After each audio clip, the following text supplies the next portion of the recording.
Amen. Magandang gabi po sa ating lahat. Yan, tayo po lahat ay yumukot manalangin. Ama namin, salamat.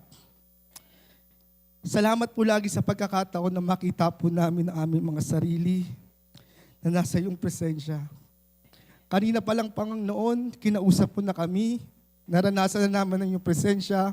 Tunay nga, Panginoon, walang may tatago sa iyo. Walang pinakamasayang lugar kundi makita po namin ang aming mga sarili sumasamba. Sa kabila may pinagdadaanan kami, sa kabila may mga pagsubok, laging mabuti kayo. Kaya naman, Panginoon, na yung salita ay gamitin mo lamang na magbago ng aming buhay, na malaman namin na yung salita ay maraming benepisyo. Ano man ito, Panginoon, na aming pangangailangan, sapat na malaman namin na ikaw ay tumutugon, na ikaw ay, Panginoon, nakikita mo ang aming mga pinagdadaanan at ang lahat naman ito ay hindi nalilingid sa iyo. Kaya naman ngayong gabing ito, kausapin mo kami lahat, makita namin kung ano talaga ang tunay na disenyo mo sa amin, kung ano talaga ang pagkatawag mo sa amin. Salamat sa gabing ito, pinupuri kita, pinapasalamatan sa pangalan ng Panginoong Hesus. Amen and amen. Amen. So medyo naiyak lang po, pasensya na po. Well, kanina po, pag uwi ko, galing work, dapat matutulog na ako. Then, nabasa ko doon sa cellphone ko, ikaw po ang mag-preach ngayong gabi. Hallelujah. Ang grabing assignment ko ngayong gabi.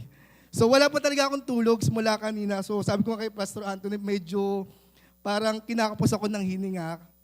Kasi nga wala pa akong tulog. Pero salamat sa Diyos sa isang pagkakataon na alam ko sa kabila ng mahina ako, alam ko makikita akong Diyos kikilos ngayong gabing ito. Hindi niya inalaw yung gabing na ito na parang wala lang. Amen? Hayaan natin yung kalakasan ng Diyos sa kabila ng ating kahinaan, siya ang magpapalakas. For the Bible says, kung kailan ako mahina, doon naman ako pinapalakas ng Panginoon.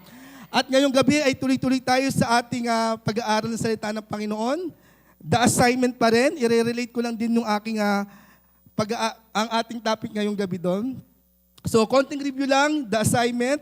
Yan ay mga ibang slide na kinuha ko kay Pastor Glenn. So, next slide. Konting review lang po sa mga wala. Okay, at sa mga nandito naman, yung mga hindi nakapag-note, siguro nakalimot na. Diba? May mga pinuntahan, may mga inutangan, nakalimutan na ang salita ng Panginoon. Amen? Pero ngayon, pinapaalala ko ulit, ito ang salita ng Panginoon. Amen? Sabi doon, ang purpose ng buhay ay nakatutok sa mas malawak na kahulugan at kahalagahan ng pag-aaral ng isang tao. Habang ang life assignment ay tumutukoy sa mga tiyak na gawain, tungkulin o responsibilidad na ginagawa ng isang tao sa paghakbang ng kanilang layunin sa buhay. So ayan yung life assignment and life purpose. So ngayon, align mo na yung assignment mo. Align mo na yung purpose mo. Yung assignment mo, meron diyang tinakdang oras lamang na dapat mong gawin. Diba? Kagaya ng sinasabi ko nakaraan sa mga nakausap ko, anong Tagalog ng assignment? Takdang aralin. So may tinakdang araw, may tinakdang oras para dun sa aralin mo na matapos mo. Amen po ba? May mga assignment ba tayo natatapos na natin? O mga nadidelay? Meron pa rin po ba? So dapat natin masabit yun sa tamang oras, sa tinakdang oras. Kasi pag sinabit mo na yan, nang lagpas sa oras, wala na rin. Kahit gaano pa kaganda. Amen? At sabi dito sa Genesis 2:15, the Lord God took Adam and put him in the Garden of Eden to work it and take care of it. Amen? So sabi dito sa Ephesians 4:11-12, punta na ako sa aking topic, and He gave the apostles, the prophets, the evangelists, the shepherds, and the teachers to equip the saints for the work of ministry, for building up the body of Christ. So ang pag-uusapan natin ngayong gabi ay pinamagatang kong function. Sabi mo nga, function. Amen? So lahat ng bagay na kinreate ay may kanya-kanyang function. Amen? Yung bridge ay kinreate para makatawid tayo doon sa ibang lugar. Amen? If your kidney is not working, is not functioning, meron tong resulta sa ating katawan. We cannot work. Amen? Naranasan nyo na ba yun? Yung mga minsan sumasakit yung kidney nyo. Lalo na pag mahina yung lungs mo, you cannot work then. Amen po ba? You cannot function if there's something issue sa ating katawan. Amen? So whatever na ginagawa mo, ano man ang iyong kalagayan, you have a function. Amen? Everything has a function. Yung cellphone mo, may function yan. Amen? Sa ano? Pantawag, pag-connect. Amen? Makita yung mga kamag-anak mo sa malalayong lugar. May function. Yung upuan mo, nandiyan dyan. Inuupuan mo para ano? Hindi ka mangalay. Lahat ng bagay na nilalang ng Panginoon ay may function. At syempre, bilang tao, may function ka. Sabi mo, may function ka. Alam mo ba yung function mo? Alam mo ba talaga yung ginagawa mo? Alam mo ba yung gawain mo? Amen? So dapat nating malaman kung ano yung pinaka-function natin. Amen? Hindi mo pwedeng sabihin, ba't siya hindi niya ginagawa yan? Ako lang gawa ng gawa. May kanya-kanya tayo. Amen? We are in the body of Christ. Meron lamang iisang head. Amen? At tayo yung mga katawan. Sabi mo katawan. Amen? At sabi dito, are you still functioning? Tingnan niyo yung larawan na nilagay ko dyan. Ayan, versus dun sa kanina.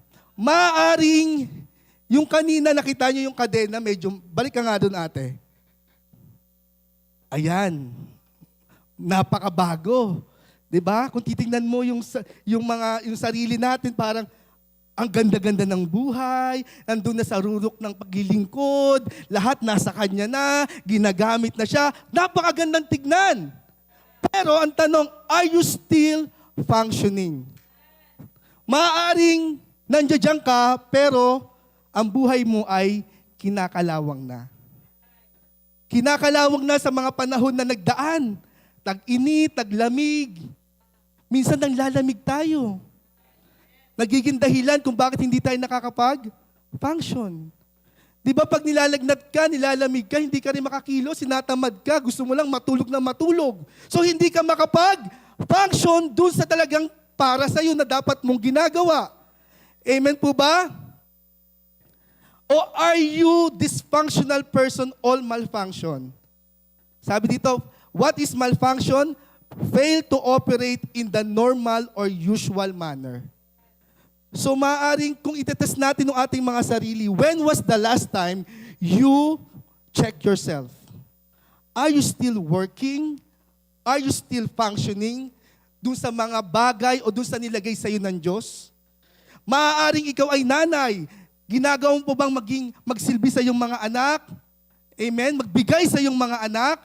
At asawa naman, ginagawa mo ba yung responsibilidad mo, yung function mo na mag-alaga, na mag-care, na magbigay? At bilang mga anak, anong function mo? Hindi lang mag-dance pagdating ng Sunday. Amen po ba? Ang function natin hindi lang magsumayaw, kumanta. Madami pa kung bubuksan mo yung isipan mo, bubuksan mo yung mata mo. Nakita niyo ba yung kaninang testimony? Nagbubukas na ang Diyos ng mga oportunidad. Makita mo, kasama ka doon. Hindi ba pwedeng dadami tayo dito, wala kang ginawa? Gusto mo ba yon? Sabi for the Bible says, oh, taste and see that the Lord is good. Ayaw natin makita lang sila yung ginagamit. Gusto natin tayo mismo yung ginagamit ng Diyos para doon sa fulfillment na tayo parami ng parami. Amen po ba? Sa'yo mo, gagamitin ka ng Panginoon. Amen? So dapat nagpa-function ka. Sa'yo mo, nagpa-function. Amen? Tingnan mo yung mga stroke, di ba? Hindi nakakapaglakad ng maayos. Kasi hindi masyado nagpo-flow yung dugo ng maayos. So, merong mga issue. Amen po ba? So, kung alam mong manggagawa ka, anong ginagawa mo? Amen? Sino mga manggagawa? Itaas ang kamay. Ba't umunti na? Ang dami nyo sa Baguio, ha? O, ulit. Sino yung mga manggagawa? Sige na, itaas ang kamay. Ayan. Ngayon, anong ginagawa mo? Manggagawa ka, pero anong ginagawa mo? Iba yung ginagawa mo na dapat ginagawa mo talaga para sa Diyos. Di ba? Instead na nag-share ka, nangangaral ka, nagpapalakas ka, ang ginagawa ng iba, naninira. Di ba? Chinichismis. Ayun ba yung manggagawa ng Diyos?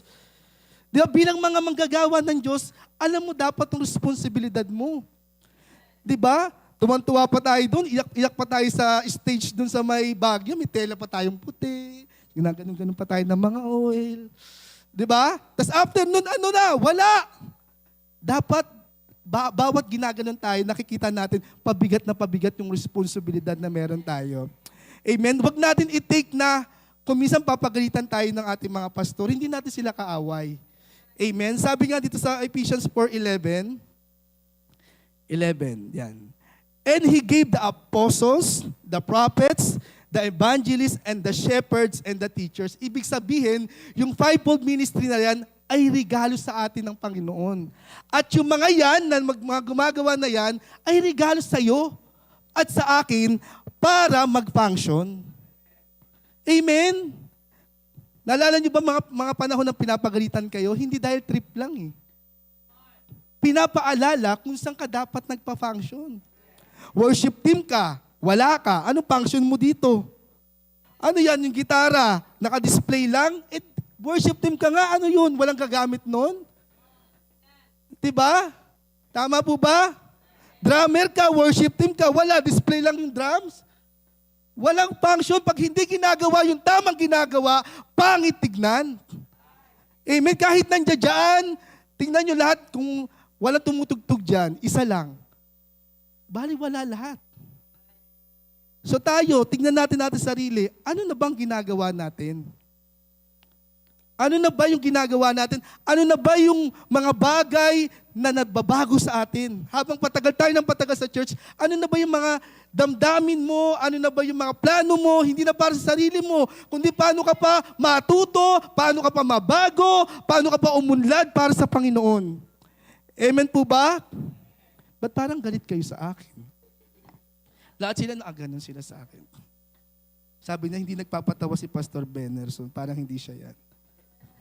Iba talaga pag may sakit mo.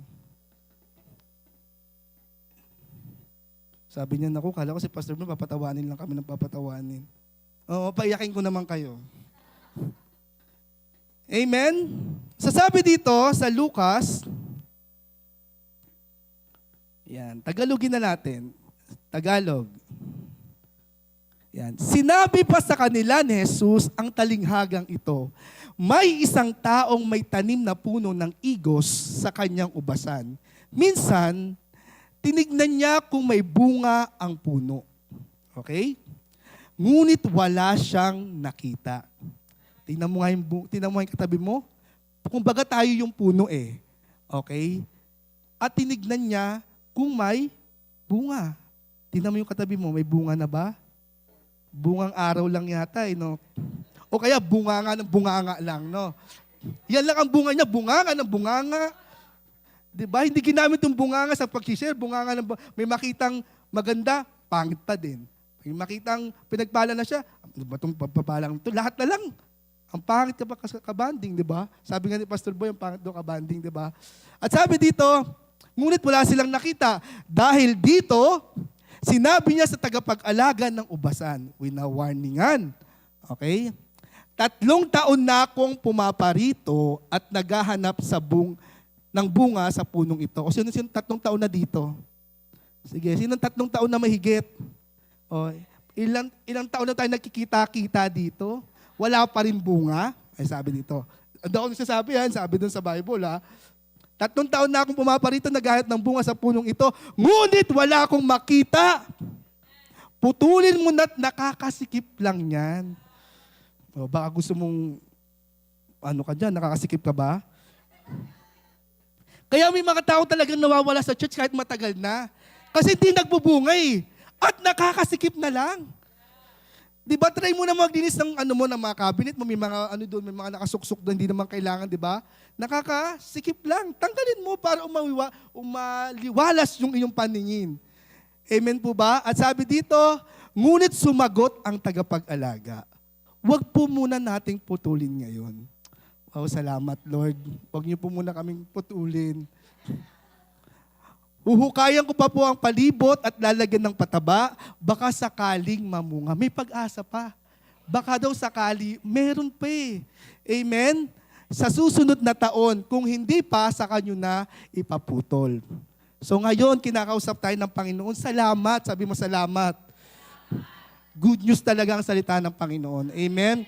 Kasi nag-send siya nung apostle, yung prophet, yung disciples na yan, para i-warning ka. Ba't hindi ka nagbubunga? Gusto mo ba dumating si Lord bumalik at putulin ka na? At sabi niya sa Bible, ang sangang di nagbubunga ay dapat nang putulin. Pero salamat sa Diyos. Sabi mo, salamat pa rin sa Diyos. Amen? Nakiusap eh. May nakipag-intervene, nakipagpamamagitan para wag mo nang putulin. At yung tagapamagitan naman na yon, lagi mong tingin, kaaway mo. Lagi mong tingin, ka-oppose mo siya. Di ba? Ikaw lang yung tinutulungan, ang tingin mo sa kanya, kaaway, paka-ilamera ka. Ng buhay ko. Kung walang nakailam sa'yo, may asawa ka ng di Kristiyano. May anak ka na ngayon. Di ba? Hindi ka na nakapag-aral, hindi ka nakapagtapos. Pero salamat dahil may namagitan. Hindi pa pinuputol. Amen? Kaya sabi mo sa katabi mo, 3 taong ka na pala, ba't di ka pa nagbubunga? Mas dumadami na yung puti ng buhok mo kaysa sa nagbubunga ka. Amen? So salamat dahil nire-remind lang tayo ng Panginoon na dapat nagpa-function ka. At sabi din doon sa Mark 11, kinurse kasi ni Lord yung isang puno ng igos kasi na dapat ngayong taon na to, na dapat ngayong buwan may bunga to, pero wala eh. So ayaw naman tayo matagpuan ni Lord na hindi nagbubunga. At sumpain ang buhay natin, ayaw naman natin yon. Gusto mo magbunga? Mag-function ka. Amen? Salamat kasi pag pinag-aralan mo yon, sabi doon, pwede po ba wag niyo munang putulin? Bigyan niyo pa ng pagkakataon. Ang nagpa-function, yung nakikipag-usap, sabi niya, wait lang po Sabi dito, wag po muna nating putulin ngayon. Huhukayin ko po muna. Nagpa-function siya, hukayin ko muna, lagyan ko muna ng pataba dito. O, nak, wag ka muna magbo-boyfriend, tigilan mo muna yung chat-chat dyan, wag ka muna sa dating app. Mag-aral ka munang mabuti. O, di ba? Ang dami nakikiusap. Lord, wag mo munang putulin tong punong to. May pag-asa ka pa. Sabi mo, may pag-asa ka pa. Sabi mo sa katabi, may pag-asa ka pa. Magpa-function ka pa. Amen, may function ka pa. Kaysa maputol ka, ayaw naman natin yung putulin tayo ng Panginoon. Amen?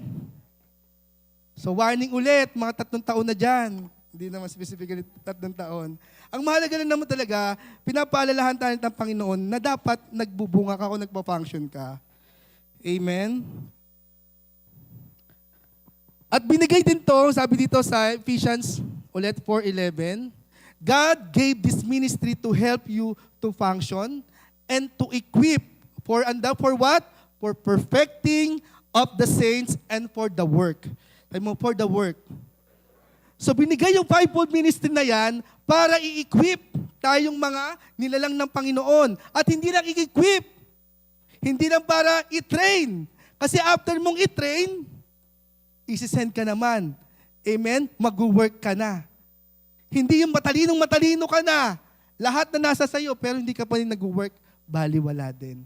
Gusto mo ba yung katulad ng isang kadena doon na kinakalawang? Kailangan mo lang para umandar ulit, presensya ng Diyos, oil. Amen? Di ba pag may makalawang, o pengya ko dyan kahit yung pinagpirituhan ng tuyo, ilagay dito. Di ba? Nag-work siya, di ba? Kasi may oil. So kaya hindi ka nag-work, hindi ka nagpa-function, kulang ka na sa presensya ng Panginoon, kulang na tayo sa langis ng Panginoon. Paano ba yun? Hindi naman binibili yun sa tindahan. May inaas yun, niluluhod mo. Anong ginagawa mo bilang manggagawa? Amen? May ginagawa ka bilang manggagawa. Kaya nga, manggagawa, you need to work. Amen? Para pag hindi ka nag-work, wala ka ng sweldo. Amen po ba? Huwag mong isipin bata ka para hindi ka sa salitang ito. Lahat tayo kasama dito. Hindi ka man nagpipreach, hindi ka man yung sumasayaw dito, hindi ka man yung kumakanta dito, kasama ka dito. Na dapat mag-function. Amen po ba? Hindi lang yung head ang nagpa-function, kundi kasama yung katawan. Hindi mo pwede yung head nagpa-function pero yung katawan nakatingin lang. Hindi naman eh. Kahit anong alam na meron yung ulo niya, pero hindi nakikisang-ayon ng katawan, hindi niya magagawa. Kaya sabi mo sa katabi mo, mag-function ka na. Amen? Huwag mo i-compare yung sarili mo sa iba. Kasi iba-iba tayo eh. Amen? Ba't siya lang? Lagi na lang ako kasama sa evangelism. Ako na lang lagi dito sa caravan. Ako lagi nangunguna. Ikaw yung madaldal eh. Diba? Ikaw yung madaldal. O kaya sinasama ka sa caravan. Para mag-function ka. Alam mo yung purpose mo. Tama yung pagkakalagay sa'yo. Kaya ka na sa caravan, sabi mo, kaya ka na sa caravan, madaldal ka kasi. Hindi naman. Di ba? Sino dito yung sumama sa caravan dati, wala namang alam, wala namang tahimik. Ngayon, siya rin nagsasalita. Di ba? At nakita niya, pwede pala siya doon. Amen? Hindi naman pwedeng si Kamay, magrereklamo siya. Kasi lagi na naglalakad si Paa. Nalagay function niya, maglakad eh. Amen po ba? So salamat tayo kasi may nagpa-function sa church natin. May mga prayer warrior, palakpakan natin. Nagpa-function sila kung saan yung kanilang pagkatawag. May kapatid tayo, nag-function. Gusto mag-pray lang mag-upgrade. O nag-function siya. May ginawa siya, nanalangin siya, naniwala siya. Nag-function siya. Actually, yung pinaka-word na upgrade siya unang nakaranas. Nag-upgrade talaga. Amen po ba? Siya lang ba yung may Diyos na yun? Kaya din gawin ni Lord sa yun. Kaya sabi mo sa katabi mo, mag-function ka. Okay? Hindi na kayo galit? Hindi naman. Tuloy lang. Praise God. At sabi dito, do what you're supposed to do and do not focus on the things that are meaningless or waste. Amen. Gawin mo yung dapat na ginagawa mo. Huwag yung mga bagay na wala namang katuturan, wala namang kwenta. Kasi you're spending your time, nang hindi maganda. Dapat bilang mga Kristiyano, bilang mga tinawag ng Panginoon, kung gusto mag-function para sa mga iba pang bagay, you spend your time wisely. Sabi mo, wisely. Matalino. Amen. Di ba, kaya nyo naman maglaba habang nagluluto, habang nag-aalaga ng anak. Ang dami yung function. Amen. Hindi lang iisa ang function mo. Madami. Sabi mo, madami. Tuklasin mo kasi. Amen. Paano malaman ang function mo? Kagaya sinabi ng Pastor Glenn, magsimula ka ulit sa Diyos. Amen. Kung titingnan ko kayo dito, ang dami yung mga pwede pang gawin. Hindi lang tayo choir na naka-pink o nakadilaw o kung ano man, color na red. Hindi lang yan ang function mo, papasayaw-sayaw ka dito. Sa umaga, pwede ka magkamay-kamay, kamusta po kayo? Di ba, bago ka sumayaw-sayaw doon, kumamay ka muna. Gusto nyo ba, yung may mga bago dito, kamay kayo ng kamay? Di ba, yung mga bago. Kunwari, si nanay, bago siya, kinamayan ko siya. Tapos makikita niya sa choir, ayun yung nagkamay sa akin, yung nandun babae na yun, siya yun na. Di ba? Gusto niyo ba yun? O yung isnabera ka, tapos yung babae din talaga, sana madulas siya sana mamaya. Sana madulas siya pag babae niya mamaya. Kasi nag-snub ka eh. Hindi mo ginawa yung function mo. Di ba? Na kamustahin siya. Di ba? Kahit mag-hi ka lang dyan, kahit di mo kilala. Tama ba? So simulan mo sa Sunday. Kung mamay-kamay ka dyan, pag may nakita kang bagong muka, ang lagi mo kinakamayan, yung kasama mo pa nung youth cake. Kasama mo pa nung department mo eh. Lagi na yun eh. Iba naman yung kamayan mo. Amen? Baka pag kamay mo doon, baka may pasabit yun. Kaya ako, madalas ako nagkakamay-kamay dyan. Biglang, wow, salamat Lord. Nagawa ko yung function ko, Lord. Ganon din. Tapos maiinggit ka sa iba, bakit pinagpapala? Huwag ka mainggit kung pinagpapala yung kapatid mo kasi ginagawa nga niya, yung tungkulin niya, nagpa-function siya. Huwag ka mainggit. Gusto mo rin pagpalain ka, magtrabaho ka. Patas naman ng Diyos eh. Pag gumawa ka, gagawa siya. Ang sabi rin naman, ang pananampalatayang walang gawa ay, patay. So wala ka. So gumawa ka, bibigyan ka. Amen? Tapos makikita mo, nasa Boracay na naman siya, nasa Bacolod, nasa Cebu na naman siya, ngayon pupunta siya ng Japan, si ate may 15,000, bakit kaya siya may 15,000? Maiinggit ka na naman, mautangan nga to. May 15,000 siya, narinig ko kayo, nagpatotoo siya, may 15,000 siya. Diba? Diba? Sobra pa yun. Sabi niya, nag-compute pa iba, 15,000, 5,000 sa upgrade, may 10,000 pa siya. Tapos siyempre, yung ano niya nun, tight niya nun, 1,500. Tapos siyempre, tapos magpapa-heroes pa siya. Tapos, mahiram mga na 500 to. O ngayon, di ba? Iba yung function mo ngayon, mangutang ka na. Hindi matuwa ka. Salamat, gusto ko rin magayang ganun pananampalataya. Nag-challenge ako sa babae na yun eh. Kala ko tagapagmana siya eh. Di ba? Kailan ba nagkulang ang Diyos? Yan ang tanong ko eh. Kailan ba nagkulang ang Diyos? Kailan ba siya nagpabaya? Wala naman eh. Try mong kumilos ng kumilos dyan. Madaming pagpapalan darating sa'yo. Na-try mo naman matulog ng 12 hours?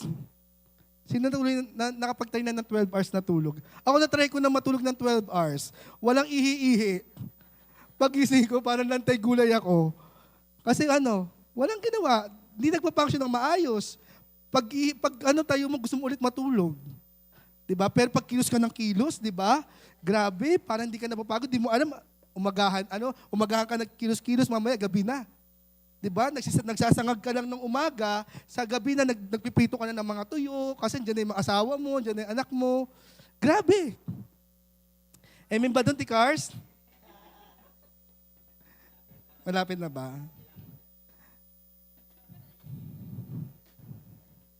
Okay, sabi naman dito, himay-himay natin, malapit na matapos. Ephesians 4:15. Hindi ko nakita yung oras, may pasok pala ako, sorry. Sige, lang ako, sige. Sabi dito, speak the truth in love. Sabi doon, but speaking the truth in love may grow up into Him in all things, which is the head, even Christ. Amen? So bilang mga anak ng Diyos, mga tinawag ng Diyos, you must to speak with love. Amen? So every time na may mga kapatid kang pinagdadaanan, kunyari hindi siya nagpa-function, huwag mo naman masyado siyang sermonan ng mabigat. Speak with love pa din. Kasi sabi, God is love.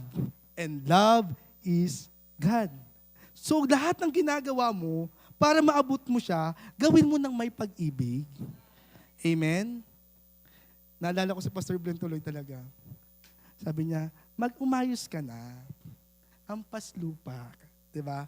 May pag-ibig pa rin daw, pero mahinahon. So, kumbaga sa buhay natin, kapag ikaw ay kumokorek ng mga taong hindi na nagpa-function, abutin mo sila ng naaayon sa kanila.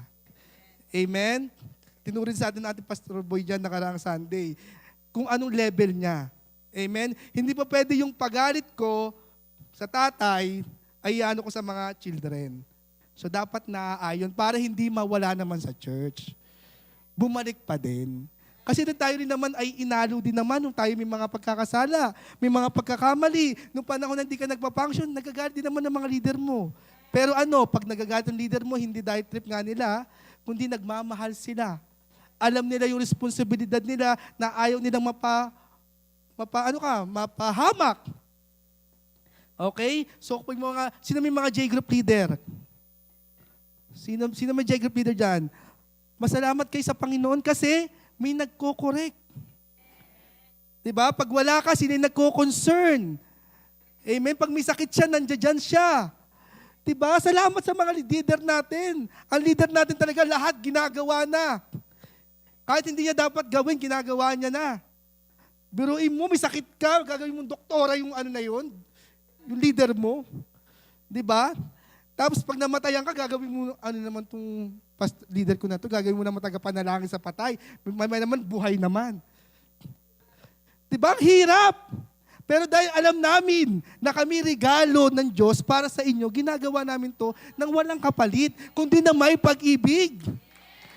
Kasi kung pwede, singilin namin kayo. Diba? wala naman kayong pambayad. 'Di ba? Pero kami ay binabayaran ng Diyos. Amen? So ginagawa namin to dahil alam po namin na regalo kami ng Diyos para sa inyo. At yung mga leader nyo, i-appreciate nyo. Kung minsan nagagalit dyan, tao lang yan eh. Di ba? Kung minsan talaga may pagalit, intindihin nyo na lang sila. Amen? Kasi kayo, ilang taon na kayo niintindi. Pero hindi pa rin nagsawa. Naawa lang baka mawala pa kayo. Amen? Kaya sabi mo sa katabi mo, simula ngayon, magpa-function ka na. Amen. At sabi dito, but speaking the truth in love may grow, balikan mo na doon, may grow up into Him in all things, which is the head, even Christ. Ibig sabihin, nag-grow ka. Amen? Sabi nga dito, the head is the standard. Amen? The head is the standard. You don't have to come lower than the head. You need to grow up into Him. Amen po ba? At sabi rin dito, nilagay ko, sige, lagay mo na isang anak. Hindi yan. Yung may parang may basketball. Nasaan ka na? Ayan. Sabi dito, you don't lower the standard to meet the condition. Instead, you bring your condition up to meet the standard. Ibig sabihin lang yan, tingnan mo yung official size ng ring. Ganyan, di ba yung official ng basketball ring? Hindi mo pwedeng gamitin yan doon sa pambata. Minsan tayo ay parang utak bata. Amen? Ito na yung standard, ito na yung culture na meron tayo. Yung culture na nakasanayan natin, dapat pag nagsisimba ka, magandang maganda. Yung parang ibuburol ka na. Pero ang suot mo hindi parang ibuburol. Parang mamamalengke ka lang. So nilulower mo yung standard. Hindi ganon. Kasi yung standard nandito na yung head na yan eh. Amen? Hindi lagi bababa yung leader mo sa'yo para lang, okay lang yan. Sige lang, ganyan-ganyan. Hindi eh. Kailangan mo ma-meet yung standard. Amen? Para sa mga pulis, ang pinaka-height yata ngayon 5'2" eh. Pasok na sa banga yun eh, para mag-pulis. Pero kung 5 ka lang, anong gagawin mo para ma-meet mo yung standard? Mag-cherry per ka, matutulog ka, stretching ka para madagdagan ka ng 2 inches. So lahat gagawin mo para ma-meet mo yung standard. Amen? Ganon din sa Panginoon. Hindi niya po pwedeng ibaba yung sarili niya pa para lang abutin yung kalokohan mo. Amen po ba? Yung culture na meron tayo, hindi na natin pwedeng baguhin. Yan na tayo, yan na ang JTG. Sabi mo, yan na ang JTG. Hindi naman ganun kayaman, pero pag nagsama-sama, di ba parang JTG, parang simbang, pang mamamayan. Pangmasa ang JTG. Amen po ba? Wala man tayong ganun maraming mga mayayaman na mga membro, pero pag nag-birthday naman, yung isa, lahat sama-sama. Hindi lang yun. May bit-bit pang pauwi. Iba ang function. Diba? Iba ang function na yan. Grabe yan. Ang Diyos talaga kapag nagpala, iba. Kaya sabi mo sa katabi mo, huwag kang mainggit.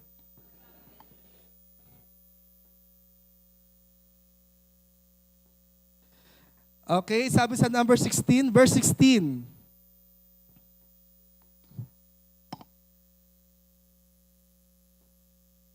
Yan, verse 16, make the connection, sabi doon, from whom the whole body fitly joined together and compacted by that which every joint supplied, according to the effectual working in the measure of every part, make increase of the body unto the edifying of itself in love.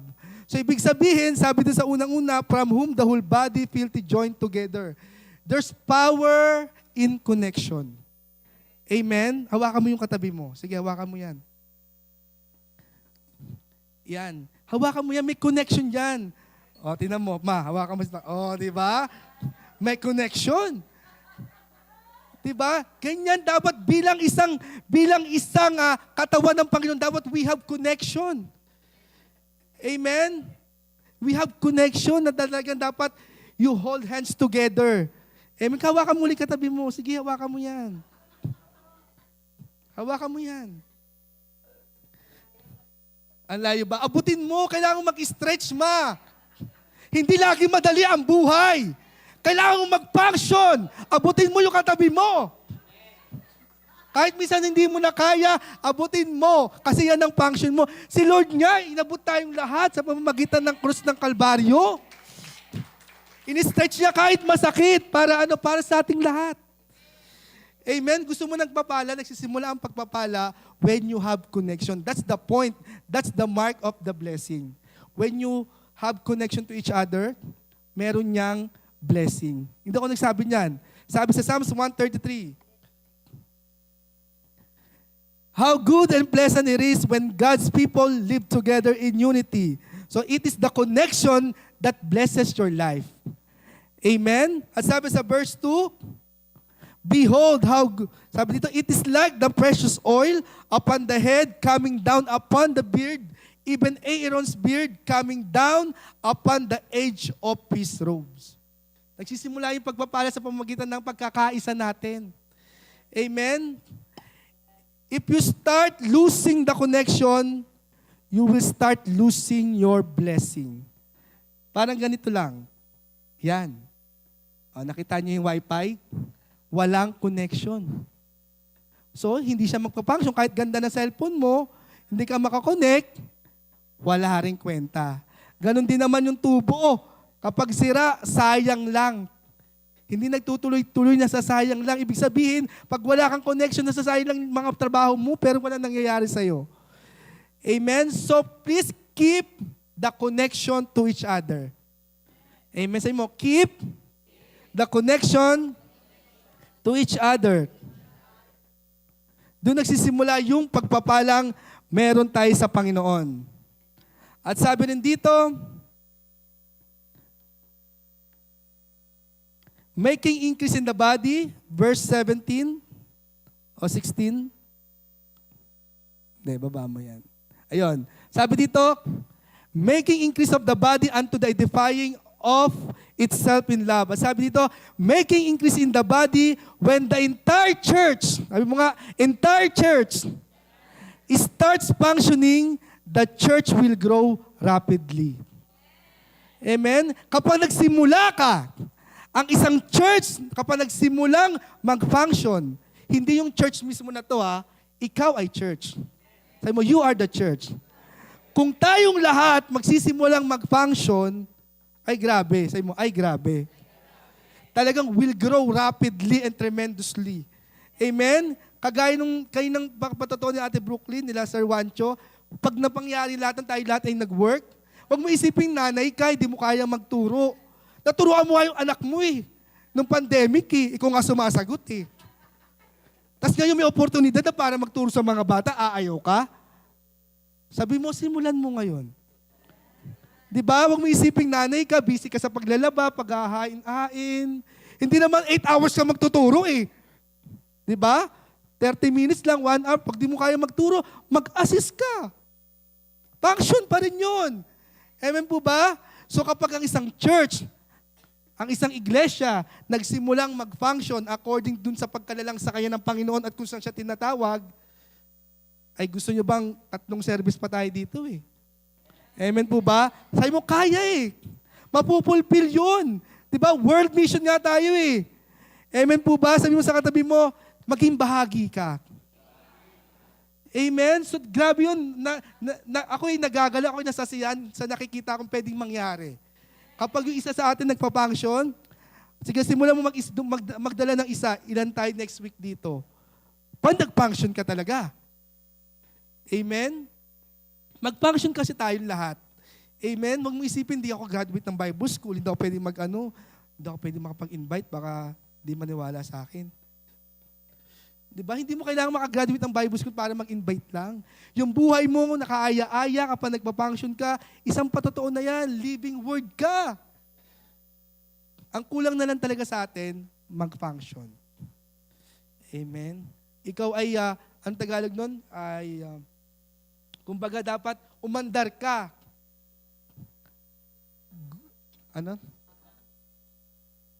Gumampan ka. Yan, sa Tagalog. So alam mo na dapat yung mga gampanin mo, alam mo yung function mo. Huwag mong gawin yung mga hindi mo naman function. Bakit? Masasayang lang. Amen po ba? Palakpakan natin si Lord.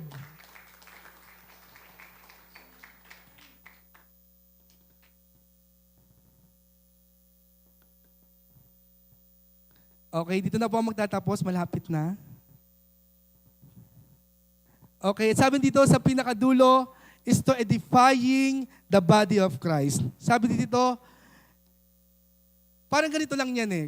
Kapag nagkakaroon tayo ng sugat, amen, ano yung unang natin ginagawa?